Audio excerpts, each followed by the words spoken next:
Welcome back to Close Up. The legislative session just wrapped up in Concord with the New Hampshire House balking at a Senate amended voting bill that aimed to raise the bar again on election integrity. Some argued unfairly.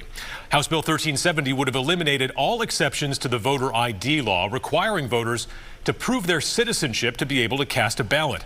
1370 envisioned a new state hotline that election officials could use to try to confirm citizenship for those who showed up to the polls without a birth certificate or a passport. But state reps tabled that bill last Thursday. There is a simplified version of that legislation, though, HB 1569, which does not include the hotline concept. That one is headed to the governor's desk. Both Secretary of State Dave Scanlon and Governor Chris Sununu discussed the legislation publicly last week. I fully expect that this bill is going to be litigated.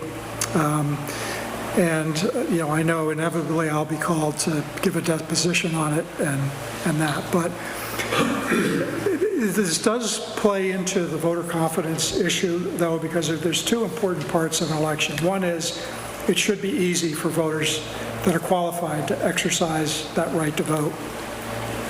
And New Hampshire has done a really good job at that. I mean, it is easy to vote in this state. The other side of that is that any voter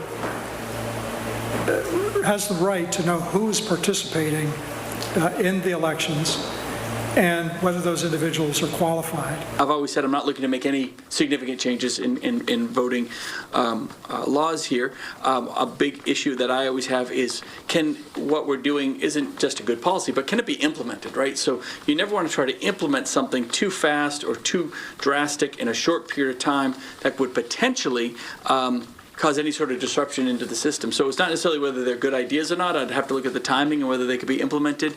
And then most importantly, whether they're legal and lawful. And we want to make sure that anything we do hopefully is upheld by the courts, because you just want to create that confusion where you're kind of starting and stopping new ideas. So again, there is now one new idea no longer on the table. That's the hotline. Now Governor Sununu will have to decide what he will do about 1569, which passed 3 weeks ago and is in the enrolled bills process, which means it's on its way to his desk, but it's not officially there yet.